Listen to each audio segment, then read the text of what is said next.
நம்ம லாஸ்ட்டாக வந்து கோள்களின் துணைக்கோள்கள், அப்புறமா சில இந்த எரி நட்சத்திரம், ஈர்ப்பியல், நியூட்டனின் ஈர்ப்பியல் விதி, ஈர்ப்பியல் முடுக்கம், அதை பற்றியெல்லாம் பார்த்தோம். இப்போ அடுத்ததான் வந்து பொது அறிவியல் விதிகள், ஜென்ரல் சயின்டிஃபிக் லாஸ் பார்க்கலாம்.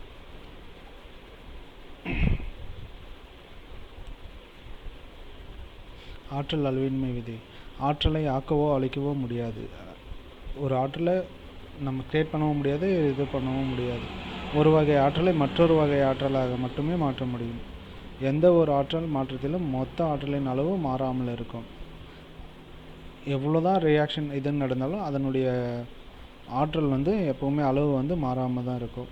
பாஸ்கல் விதி. நீர்மங்களின் அடிப்பகுதியின் அழுத்தம் அந்நீர்மத்தின் மொத்த உயரத்தை பொறுத்தது. இப்போ ஒரு நீர்மம் வந்து ஒரு கண்டெய்னரில் இருக்குன்னா அதனுடைய ஹைட்டை பொறுத்து அதனுடைய அடிப்பகுதியினுடைய அழுத்தம் வந்து இருக்கும். ஓகேங்களா? நீர்மங்கள் அவை உள்ள கலனில் பக்கங்களிலும் அழுத்தத்தை கொடுக்கின்றன. சைட்லேயும் அதனுடைய ப்ரெஷர் வந்து சைட்லேயும் இருக்கும். இப்போ ஒரு கண்டெய்னரில் 10 kg போட்டு வச்சிங்கன்னா மேலே எவ்வளோ ப்ரெஷர் இருக்குது, கீழே எவ்வளோ ப்ரெஷர் இருக்குன்னு மெயின்டைன் பண்ணி பார்த்தீங்கன்னா கீழே அதிகமாக இருக்கும். சைட்லேயும் அதனுடைய ப்ரெஷரை வந்து வெளியே இது பண்ணுறதுக்கு ட்ரை பண்ணிகிட்ருக்கோம், அழுத்தத்தை கொடுத்துட்ருக்கோம். திரவங்கள் ஒரே ஆழத்தில் ஒரே அளவு அழுத்தத்தை கொடுக்கின்றன. லிக்யூடாக இருக்கிறது வந்து ஒரே ஆழத்தில் ஒரே அளவு அழுத்தத்தை கொடுக்கின்றன. திரவங்களில் ஆழம் அதிகரிக்க அதிகரிக்க அழுத்தம் அதிகரிக்கும். எவ்வளோ ஆழம் போயிட்டுருக்கோ அவ்வளோக்கு அவ்வளோ அழுத்தம் அதிகமாக இருக்கும். திரவங்களின் அழுத்தம் அவற்றின் அடர்த்தியை பொறுத்தது, அதனுடைய டென்சிட்டி அதை பொறுத்து தான் அதனுடைய அழுத்தமும் இருக்கும். எதிரொலிப்பு விதி. படுகதிர், எதிரொலிப்பு கதிர், படுபுள்ளியில் வரையப்பட்ட குத்துக்கோடு ஆகியவை ஒரே தளத்தில் அமையும் படுகோணம் அதானது எதிரொலிப்பு கோணத்திற்கு சமம். அதனுடைய எதிரொலிப்பு கோணத்திற்கு சமம். Angle of I equal to angle of R.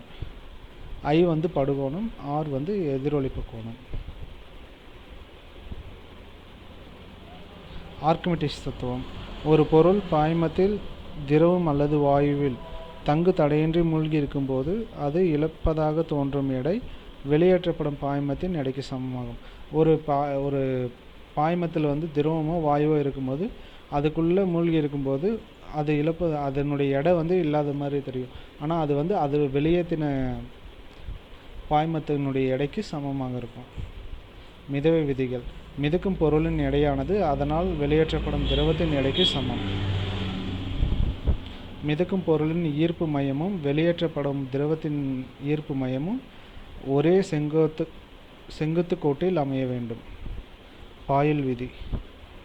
வெப்பநிலை மாறாமல் உள்ள போது குறிப்பிட்ட நிறைவுள்ள வாயுவின் அழுத்தம் அதன் கன அளவிற்கு எதிர்த்தகவையிலும் அமையும். P is directly proportional to 1/V. PV equal to மாறிலி. P வந்து அழுத்தம், V வந்து கன அளவு. இதை வந்து மெமரைஸ் பண்ணிக்க வேண்டியதுதான். P is directly proportional to 1/V. Charles விதி.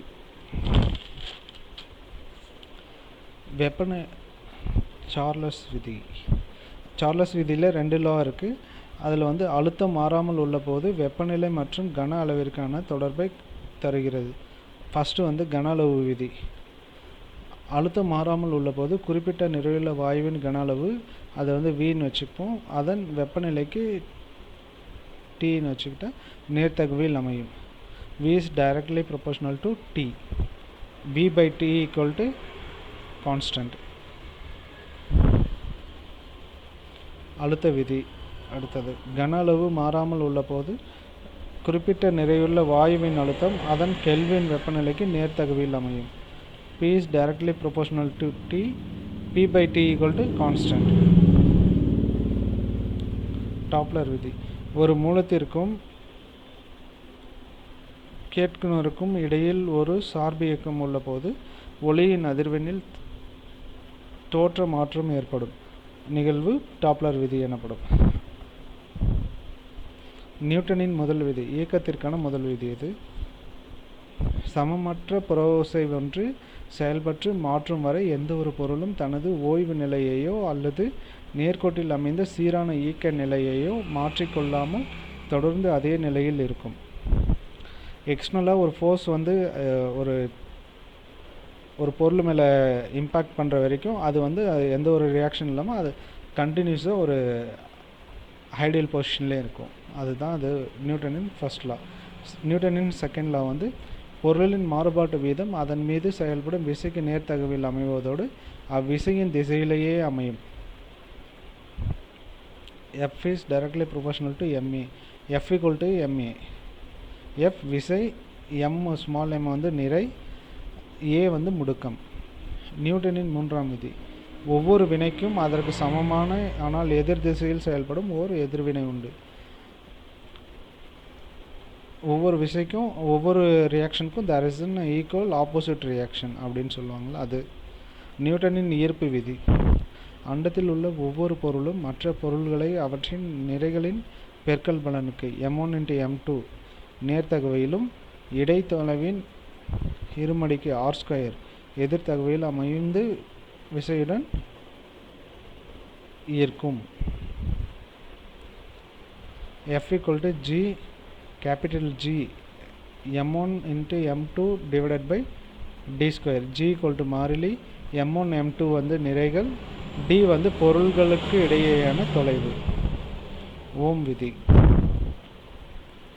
மாறா வெப்பநிலையில் கடத்தி ஒன்றின் வழியே பாயும் மாறா மின்னோட்டம் அதன் முனைகளுக்கு இடையேயுள்ள மின்னழுத்த வேறுபாட்டிற்கு நேர்த்தகவில் இருக்கும்.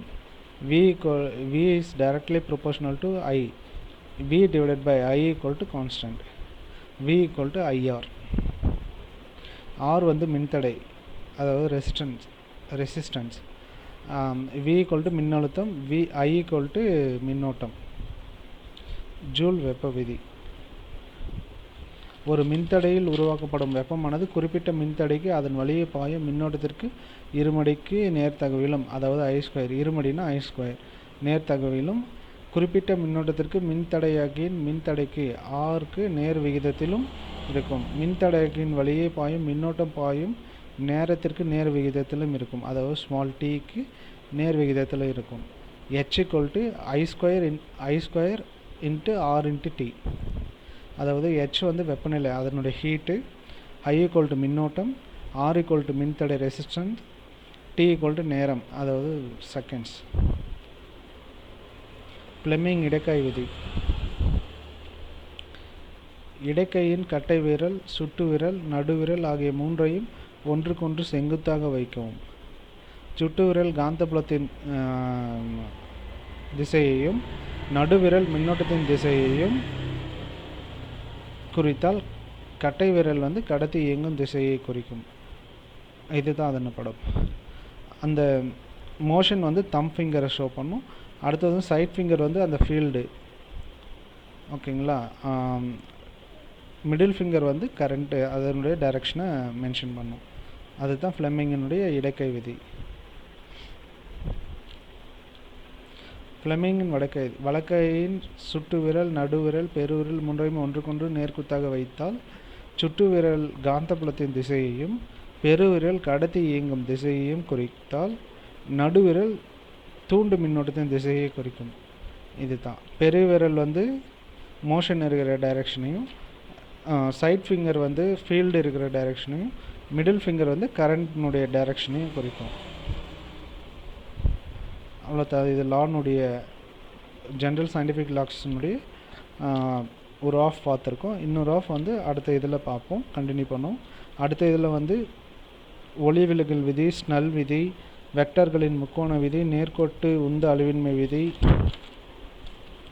ஹூக் விதி, ஸ்டோக் விதி, ஆற்றல் சம பங்கீட்டு விதி, வெப்ப இயக்கவியலின் சுழி விதி, வெப்ப இயக்கவியலின் முதல் விதி, கிர்ச்சாஃப் விதி, டேஞ்சன்ட் விதி, நியூட்டனின் குளிர்வு விதி, கூலும் லா, காஸ் விதி,